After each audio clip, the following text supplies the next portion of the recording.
नाज़रीन अस्सलाम वालेकुम। खबरनामे में आपका खैर मकदम है। सबसे पहले नजर डालते हैं सुर्खियों पर।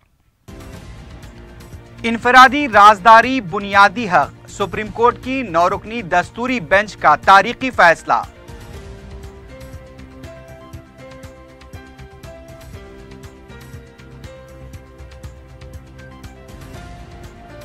सुप्रीम कोर्ट का फैसला, हुक्मरान बीजेपी की शिकस्त और अवाम की जीत। सदर मजलिस बैरिस्टर ओवैसी का रद्द अमल।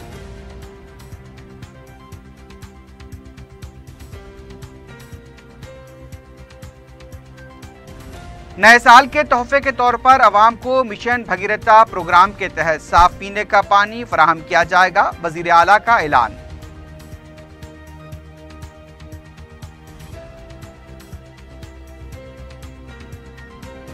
निकाह के बाद बीवी को धोखा देकर फरार होने का मंसूबा रखने वाले अरब शहरी के बशमूल काजी और दूसरे गिरफ्तार। शमसाबाद एसओटी की कार्रवाई।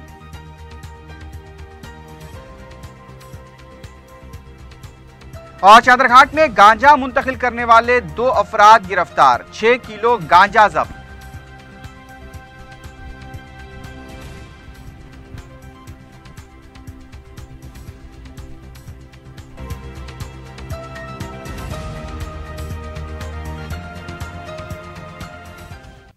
सुर्खियां आपने देखी है, बढ़ते हैं खबरों की तफसील की जानिब।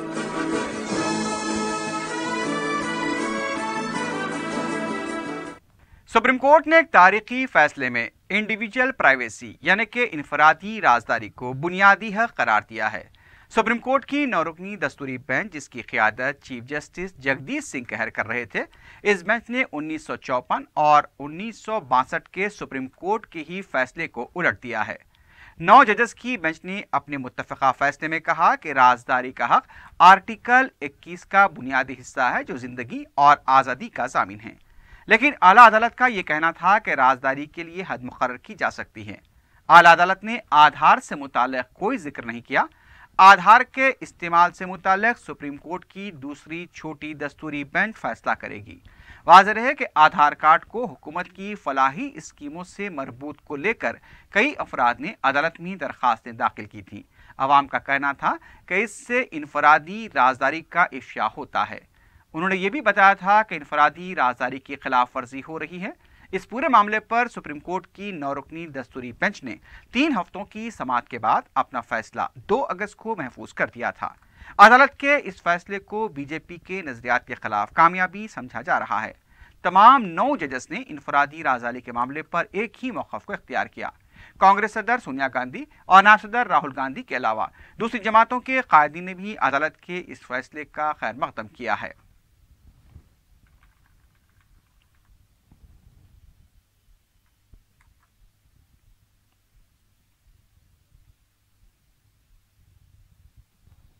सदर मजलिस बैरिस्टर असदुद्दीन ओवैसी ने सुप्रीम कोर्ट की तरफ से इनफरादी राजदारी को बुनियादी हक करार दिए जाने के सुप्रीम कोर्ट की दस्तूरी बेंच के फैसले का खैर मकदम किया है। मीडिया से बात करते हुए बैरिस्टर ओवैसी ने अदालत के इस फैसले को हुक्मरान बीजेपी की शिकस्त करार दिया। उनका कहना था कि आला अदालत ने बीजेपी हुकूमत की इनफरादी राजदारी से मुताल्लिक़ दलीलों को कबूल नहीं किया है। ये आम आदमी की जीत है। मरकज़ी हुकूमत मुल्क को पुलिस रियासत में तब्दील करना चाहती थी। Yes, I welcome the Supreme Court judgment, Constitutional Bench judgment, which unanimously said that right to privacy is a fundamental right. This is a defeat for the ruling party BJP, because BJP stand in the Supreme Court was that right to privacy is an elitist concern, and right to privacy is ill-suited to developing countries like India. Supreme Court has not accepted that, and it's a victory of common man against the police state which the government was trying to make. And I welcome this judgment given by the Honorable Supreme Court. Because central government had gone to the Supreme Court and said that right to privacy is not a fundamental right. They said that it's a very elitist concern. It's not suitable for a country like India, but only for developed countries. So now Supreme Court has rejected all those arguments which were made by the Modi government, and I welcome it. The Supreme Court has said it's a fundamental right. I welcome it. वज़ीर आला के चंद्रशेखर राव ने कहा है कि नए साल के तोहफे के तौर पर आवाम को मिशन भगीरथा प्रोग्राम के तहत साफ पीने का पानी फराहम किया जाएगा। प्रगति भवन में मिशन भगीरथा प्रोग्राम की पेशरफ्त का जायजा लेते हुए केसीआर ने कहा कि ये प्रोग्राम हुकूमत के विखार का मसला बन चुका है, क्योंकि अगर पानी फराहम न किया गया तो हमने वोट न मांगने का फैसला किया है। वज़ीर आला ने बताया कि आइंदा 30 साल को नजर में रखते हुए ये प्रोग्राम शुरू किया गया, जिस पर 43,000 करोड़ रुपए खर्च किए जा रहे हैं। तमाम बैरेजेस से 10% पानी इस स्कीम के जरिए मख्तस किया जाएगा। वज़ीर आला ने कहा कि मिशन भगीरथा पर जीएसटी की अमलावरी से इजाफी बोझ के सिलसिले में हैदराबाद में मुनक्किद होने वाले जीएसटी कौंसिल के इजलास में नुमाइंदगी की जाएगी। मिशन भगीरथा के काम करने वाली एजेंसियों को नुकसान होने नहीं दिया जाएगा। इजलास में ओहदेदारों ने बताया कि 19 के मुंजिमला 16 एंटिक्वेल मुकम्मल हो चुके हैं। 50 वाटर ट्रीटमेंट प्लांट के मुंजिमला 15 मुकम्मल कर लिए गए हैं। 88% पाइपलाइन का काम भी मुकम्मल किया गया है। वज़ीर आला ने दिसंबर तक तमाम काम मुकम्मल करने की हिदायत दी है। उन्होंने कहा कि ये स्कीम मुल्क की दीगर रियासतों के लिए मिसाल है।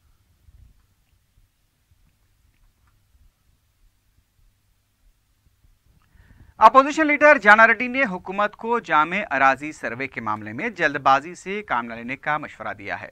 मीडिया से बात करते हुए जाना रेड्डी ने कहा कि माजी में किए गए सर्वे के बाद अराजी तनाज़ात पैदा हुए हैं, इन्हें दूर करने के लिए साइंटिफिक तरीके के तहत अराजी सर्वे कराया जाए ताकि बाद में कोई दुश्वारियां पेश न आए।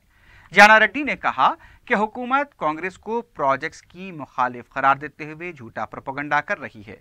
पैदापल्ली में कालेश्वरम प्रोजेक्ट पर अवाम की राय के लिए मुनक्कदा इजलास में मुतासिरीन को बोलने का मौका तक नहीं दिया गया। ये बिल्कुल गैर दस्तूरी अमल है। कांग्रेस प्रोजेक्ट्स की तामीर की मुखालिफ नहीं है, लेकिन प्रोजेक्ट्स की तामीर अवाम की राय के मुताबिक ना होगी तो कांग्रेस उसकी मुखालिफत करेगी। मादिगा पोराटा समिति के लीडर कृष्णा मादिगा ने ओबीसी की ज़ुमराबंदी के लिए कमीशन के क़याम को मरकजी काबीना की मंजूरी का खैर मकदम किया है। मीडिया से बात करते हुए उन्होंने कहा कि दर्जे फहरिस्त तबक़ात की आबादी के तनासुब के मुताबिक ज़ुमराबंदी के मामले को मरकज़ नज़रअंदाज कर रही है, जबकि रियासती हुकूमत इस सिलसिले में करारदाद भी पेश कर चुकी है। बीजेपी हुकूमत कई रियासतों में ऐसी ज़ुमराबंदी का ऐलान कर चुकी है, लेकिन अब तक उस पर कोई पेशरफ नहीं हुई है। कृष्णा मादिगा ने सवाल किया कि ज़ुमराबंदी के मामले में मरकज़ का क्या मौक़िफ़ है, इसकी वजाहत होनी चाहिए। दूसरी तरफ वीसी लीडर आर कृष्णैया ने ओबीसी ज़ुमराबंदी का खैर मकदम किया है। मीडिया से बात करते हुए उन्होंने पसमानदा तबक़ात के क्रीमी लेयर को बर्खास्त करने का मुतालबा किया। उनका कहना था कि पसमानदा तबक़ात को क्रीमी लेयर की ज़रूरत ही नहीं है। कृष्णैया ने कहा कि सिर्फ तालीम और रोजगार में तहफ़्फ़ुज़ात देने से कुछ नहीं होगा। जिस तरह से SC/ST को सियासी तौर पर मौका फराहम किया जाता है, उसी तरह BC तबके को मौका फराहम किया जाए। तमाम सियासी जमातों को सियासी खतूत से बालातर होकर इस सिलसिले में आगे आना चाहिए। लंदन में मुनक्किदा साइकिलिंग मुकाबले में सिल्वर मेडल हासिल करने वाली रियासती टीम को वज़ीर आला ने मुबारकबाद दी है। 1436 किलोमीटर के मुकाबले में इनाम हासिल करने वाली टीम ने प्रगति भवन पहुंचकर वज़ीर आला केसीआर से मुलाकात की। इंटेलिजेंस DCP सदानंद रेड्डी की क़यादत में ये टीम ने हिस्सा लिया था।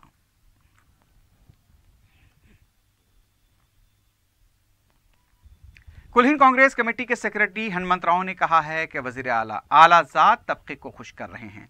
मीडिया से बात करते हुए उन्होंने कहा कि पसमानदा तबक़ात से किए गए वादे केसीआर फरामोश कर चुके हैं। रेड्डी तबके से किए गए वादे वज़ीर आला को याद हैं। सिर्फ BC तबके को वोट बैंक की मशीन बनाकर रख दिया गया है। उन्होंने कहा कि रेड्डी तबके के साथ साथ SC/ST और अक़लियतों को भी उनके हकूक़ दिए जाएं। हनुमंत राव ने कहा कि आला ज़ात वालों को खुश करते हुए देहातों में पसमानदा तबक़ात को दबाने की कोशिश की जा रही है।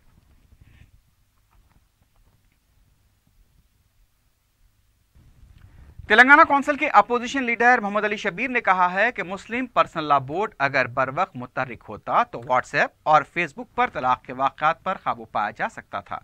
3 तलाक से मुताल्लिक़ सुप्रीम कोर्ट के फैसले पर तबसरा करते हुए मोहम्मद अली शबीर ने कहा कि अदालत के फैसले को बीजेपी अपनी जीत समझ रही है। उनका कहना था कि कानून वज़ी किया जा रहा है। इस सिलसिले में पर्सनल लॉ बोर्ड को चाहिए कि वो अपने मौक़िफ़ के बारे में तमाम सियासी जमातों को वाकिफ़ करवाए। टीआरएस के रुकने पार्लियामेंट बी सुमन ने कहा है कि कोदंडाराम को अपने एजेंडे की वजाहत करनी चाहिए। मीडिया से बात करते हुए सुमन ने कहा कि कोदंडाराम की यात्रा जमहूरियत के लिए नहीं बल्कि हुकूमत को बदनाम करने के लिए है। जेएसी के कन्वीनर पसपर्दा तौर पर तेलंगाना की तरक्की में रुकावट पैदा करना चाहते हैं और रियासत की तरक्की की राह में रुकावट पैदा करने वाली ताकतें उनका साथ दे रही हैं। सुमन ने कहा कि कोदंडाराम कोदंडा रॉन्ग बन चुके हैं। सदरनशीन वक्फ बोर्ड मोहम्मद सलीम ने कहा है कि ईद उल अजहा के बाद मक्का मस्जिद के मरम्मती कामों का आगाज होगा। सदरनशीन ने रुकन असम्बली चारमीनार सैयद अहमद पाशा खादरी और दूसरे ओहदेदारों के हमरा मक्का मस्जिद का दौरा करते हुए ज़ेर-ए-इल्तिवा कामों का जायजा लिया। इस मौके पर उन्होंने कहा कि तारीखी मक्का मस्जिद की दुनिया भर में एक शिनाख्त है और इस मस्जिद की अजमत रफ्ता को बरकरार रखने के लिए मुमकिन इक़दाम किए जाएंगे। वक्फ बोर्ड महकमे आसार क़दीमा के अलावा मजलिसी कॉरपोरेटर्स, साबिक़ कॉरपोरेटर्स और दूसरे भी इस मौके पर मौजूद थे। परसों भी हमारे ऑफिसर्स वगैरह आके देख कर गए यहाँ पर और ऑलरेडी एग्रीमेंट भी बिल्डर साहब से भी होगा और 18 मंथ्स का टाइम लिए हमारे बिल्डर साहब।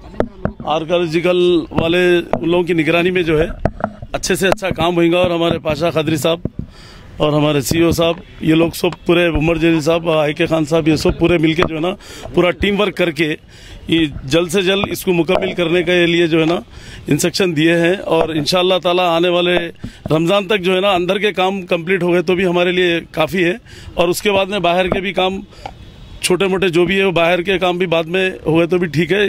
या गवर्नर हो कोई भी हो, बड़े बड़े प्राइम मिनिस्टर्स, इंशाअल्लाह ताला वक्फ बोर्ड से भी जो है ना जो भी हो सकता है यहाँ पर हम पूरी तरीके से ताकत लगाने के लिए तैयार है।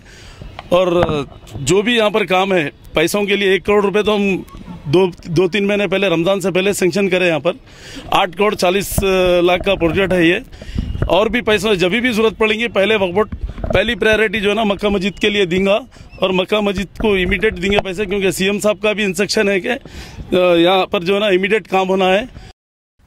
मक्का मुकर्रमा में कर्नूल के एक आज़िम हज का इंतकाल हो गया है। स्पेशल ऑफिसर एस शुकूर ने बताया कि कर्नूल से ताल्लुक़ रखने वाले 34 साला कलागिरी मोहम्मद शरीफ का क़ल्ब पर हमले की वजह से 4 शंबे को इंतकाल हो गया। मरहूम का कवर नंबर APF 716-4-0 बताया गया है। मोहम्मद शरीफ के हमरा उनके वालिद, वालदा और अहलियाबी हज के लिए रवाना हुए थे। मरहूम आखिरी काफिले के जरिए जिद्दा गए थे। होटल के कमरे में क़ल्ब पर हमले की वजह से उनका इंतकाल हुआ है। शुकूर ने बताया कि वेटिंग लिस्ट के 39 आज़मीन सफ़र मुक़द्दस के लिए जुमे को रवाना होंगे। वेटिंग लिस्ट के आज़मीन जुमे के दिन दोपहर 3 बजे हज हौज नामपल्ली से 2 बसों के जरिए मुंबई रवाना होंगे और ये आज़मीन हफ्ते के दिन दोपहर 3 बजे जिद्दा के लिए रवाना हो जाएंगे। बस में डॉक्टर्स, पुलिस का अमला और हज कमेटी के अरकान भी मौजूद रहेंगे। सऊदी अरब में मक्का मुकर्रमा में एक कर्नूल के आदिम का इंतकाल हो गया है, जो यहाँ से आखिरी फ्लाइट से हैदराबाद एम्बार्केशन पॉइंट से रवाना हुए थे। उनका नाम है कलागिरी मोहम्मद शरीफ और कवर नंबर है APF 716-4-0 और उनकी उम्र है 34 साल। अचानक क़ल्ब पे हमला होने की वजह से उनके कमरे में ही, रिहाइश में ही उनका इंतकाल हो चुका है। हज कमेटी की जानिब से, वहाँ पर हमारे CGI जिद्दा की जानिब से उनके तदफीन के इंतजाम किए जा रहे हैं। इंशाअल्लाह आज उनकी तदफीन भी इंशाअल्लाह अमल में आएगी। चारमीनार असम्बली हल्के के लिए मजलिस की नुमाइंदगी पर मंजूर की गई 250 सिलाई मशीनों की तकसीम अमल में आई है। मजलिस के मोतमद उमूमी सैयद अहमद पाशा खादरी, मजलिसी कॉरपोरेटर्स व साबिक़ कॉरपोरेटर्स ने मुस्तहक़ ख़वातीन में सिलाई मशीनें तकसीम की। इस मौके पर मीडिया से बात करते हुए रुकन असम्बली सैयद अहमद पाशा खादरी ने बताया कि हल्के के तमाम डिवीजन से मौसूला दरखास्तों पर मजलिस से नुमाइंदगी करते हुए ये मशीनें मंजूर करवाई हैं। उन्होंने हल्के की दूसरी ख़वातीन से दरख्वास्त की है कि सिलाई मशीनों के लिए मुतालिका कॉरपोरेटर्स के पास आधार कार्ड, अपना नाम, पता और तस्वीर जमा कराएं ताकि अगली फहरिस्त के लिए इसकी मंजूरी हासिल हो सके। चारमीनार असम्बली हल्के में तमाम बल्दी डिवीज़नों के इलाक़ों में के ख़वातीन में आज मशीनों की तकसीम अमल में आई। 2-3 महीने पहले एक फहरिस्त तैयार की गई थी जिसमें नक़ीब मिल्लत असदुद्दीन ओवैसी साहब का मुरासिला था। ये फहरिस्त के साथ अबू राहिल साहब, नुमाइंदा कॉरपोरेटर मोगलपुरा ने इसमें दाखिल किया और काफ़ी दिलचस्पी से इसके पीछे पड़े और ये मंजूरी हासिल किए। आज वो मिशनों की तकसीम अमल में आई। तकरीबन 250 मिशना है। ये बल्दी डिवीज़न दबीरपुरा, पत्थरगट्टी, मुगलपुरा, शालीबंडा, खांसी बाज़ार, पुराना पुल, इन इलाकों के ख़वातीन में तकसीम की गई। बहुत ही शार्ट टाइम पर यह कार्रवाई की गई और तकसीमी मंजूरी हासिल की गई। आज इसकी तकसीम अमल में आई। फिर मजीद असदुद्दीन ओवैसी साहब की हिदायत है कि फौरी 1 महीने के बाद और एक लिस्ट दाखिल करो, उसकी भी मंजूरी हासिल करो। तो जो माँ बाकी लोग जो इसमें दिलचस्पी रखते हैं, अपने अपने कॉरपोरेटर के पास आप अपने नाम नोट कराए, आधार कार्ड, ID कार्ड का जीराक्स दे, पासपोर्ट साइज 2 फोटोआँ दे, तो फिर वो फहरिस्त दाखिल करके भी वो लोगों को मिशना मंजूरी करके दिलाएंगे। सदर मजलिस बैरिस्टर असदुद्दीन ओवैसी ने ईद उल अजहा के मौके पर अजीम तर हैदराबाद के हुदूद में बरक़ी और आबरसानी की बिला खलल सरबराही और सफाई इंतजामात के सिलसिले में तमाम महकमेजात को मौसर इक़दामात की दरख्वास्त की है। बैरिस्टर ओवैसी ने मुताल्लिक़ा महकमेजात को मकतूब रवाना करते हुए लिखा कि ईद उल अजहा के 3 दिनों के दौरान बिला खलल बरक़ी और आबरसानी की सरबराही को यकीनी बनाया जाए। उन्होंने बल्दिया से भी दरख्वास्त की कि बकरीद के मौके पर साफ सफाई के लिए खुसूसी इंतजामात किए जाएँ।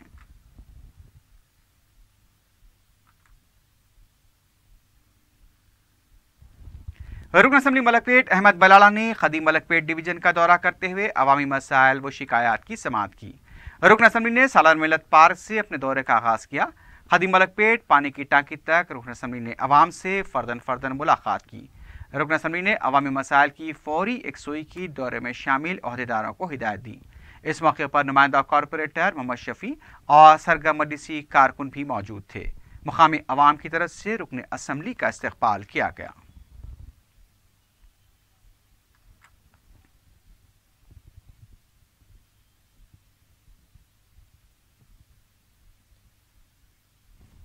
रुकन असम्बली नामपल्ली जाफर हुसैन मेराज ने ज़िबाबाग के इलाके हमाल बस्ती का दौरा किया। इस मौके पर उन्होंने बताया कि मज़कूरा इलाके में 1 करोड़ 40 लाख रुपए लागती सड़कों की तामीर की जाएगी, जिसके लिए मंजूरी मिल चुकी है। इसके अलावा बरक़ी और पीने के पानी के तरक्याती काम भी शुरू किए जाएंगे। बाद में उन्होंने दलित बरादरी के साथ दोपहर का खाना खाया।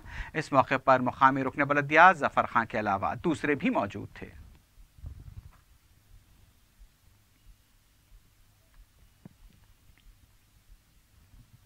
तेलुगु फिल्म अर्जुन रेड्डी के फहश पोस्टर्स के खिलाफ कांग्रेस के senior leader V Hanumantha Rao ने सेंसर बोर्ड के रूबरू धरना मुनज़्ज़म किया।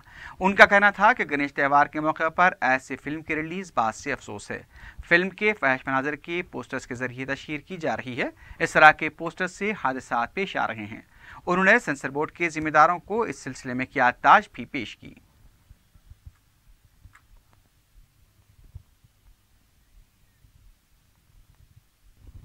डिग्री कॉलेजेस में दाखिलों के लिए चौथे मरहले की काउंसलिंग का इम्कान है। तीसरे मरहले के तहत अलॉट की गई नशिस्तों के लिए दाखिले की आखिरी तारीख 23 अगस्त मुकर्रर थी। ज़राए के मुताबिक 25 अगस्त की शाम या 26 अगस्त से दोस्त वेबसाइट पर तलबा वेब ऑप्शन का इंतखाब कर सकते हैं। 30 अगस्त को नशिस्तों के अलॉटमेंट का इम्कान है। चेयरमैन बलदिया संगारेड्डी टी विजयलक्ष्मी ने वार्ड नंबर 12 में 4 लाख रुपए लागती तरक्याती कामों का इफ्तिताह अंजाम दिया। मुकामी रुकन बलदिया याकूब अली ने मीडिया को बताया कि सदर मजलिस बैरिस्टर ओवैसी की हिदायत पर तरक्याती कामों को बहुत जल्द मुकम्मल किया जाएगा।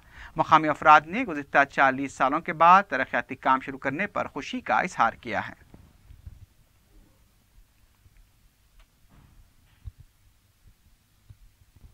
गणेश त्यौहार का 25 अगस्त से आगाज होने जा रहा है। शहर में गणेश मूर्तियों को बिठाने और मंडपों को सजाने की तैयारियां जारी हैं। पुलिस की तरफ से भी गणेश त्यौहार के मौके पर गैर मामूली इंतजाम किए जा रहे हैं। मंडपों को जियो टैगिंग से मरबूत किया गया है। हसास मकामात पर पुलिस की तलाशगर्दी में भी इजाफा किया गया है।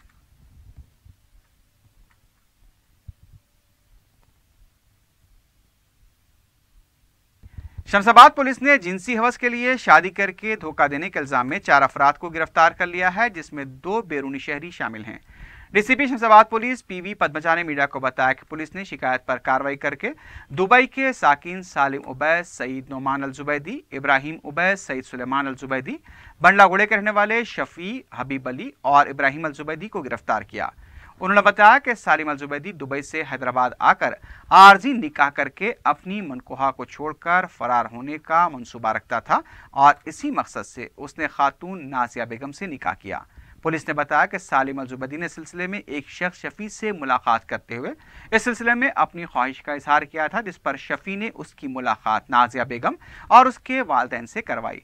मज़कूरा अफराद में इत्तेफाक होने पर सालिम अल-जुबैदी ने शफी को 70,000 रुपये नगद रकम अदा की, जिसमें से शफी ने नाजिया बेगम को 40,000 रुपये की रकम अदा की। इस वाक़े में मुलजिम मोहम्मद हबीब ने खाजी का किरदार अदा किया, जबकि मुलजिम इब्राहिम अब्दुल जुबैदी सालिम का छोटा भाई है और वो आर्जी निकाह की नीयत से हैदराबाद आया था। पुलिस ने बताया कि सिलसिले में सालिम अल-जुबैदी ने नाजिया बेगम और उसके वालिदैन की दस्तखतें बॉन्ड पेपर पर हासिल करके अपने पास रख लीं। सालिम अल-जुबैदी कुछ अरसे क़याम के बाद फरार होने का मंसूबा रखता था कि पुलिस के हाथों पकड़ा गया।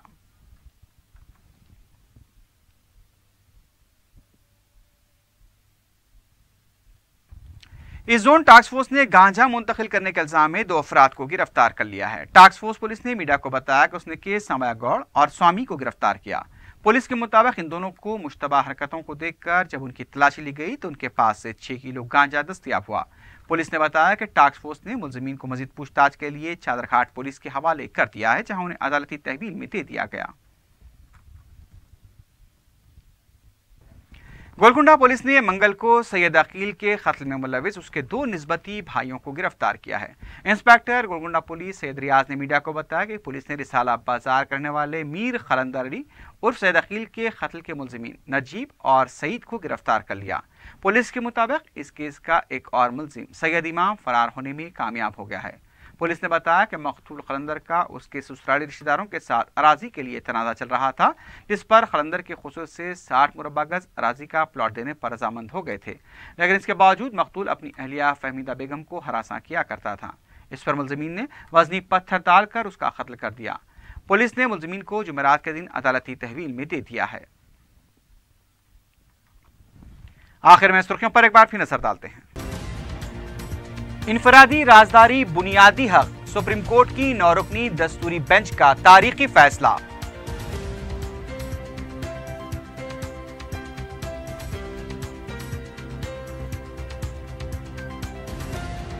सुप्रीम कोर्ट का फैसला, हुक्मरान बीजेपी की शिकस्त और अवाम की जीत, सदर मजलिस बैरिस्टर ओवैसी का रद्द अमल।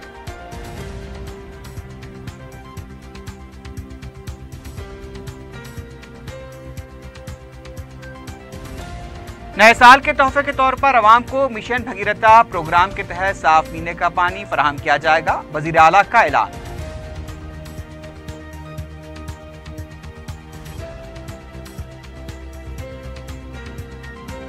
निकाह के बाद बीवी को धोखा देकर फरार होने का मंसूबा रखने वाले अरब शहरी के बशमूल खाजी और दूसरे गिरफ्तार, शमसाबाद एसओटी की कार्रवाई।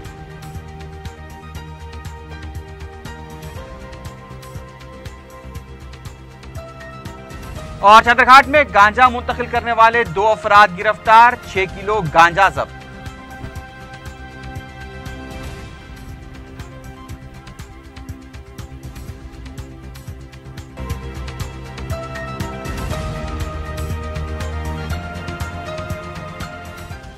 इसी के साथ ही खबरनामा अख्तिताम को पहुंचता है। अल्लाह हाफिज।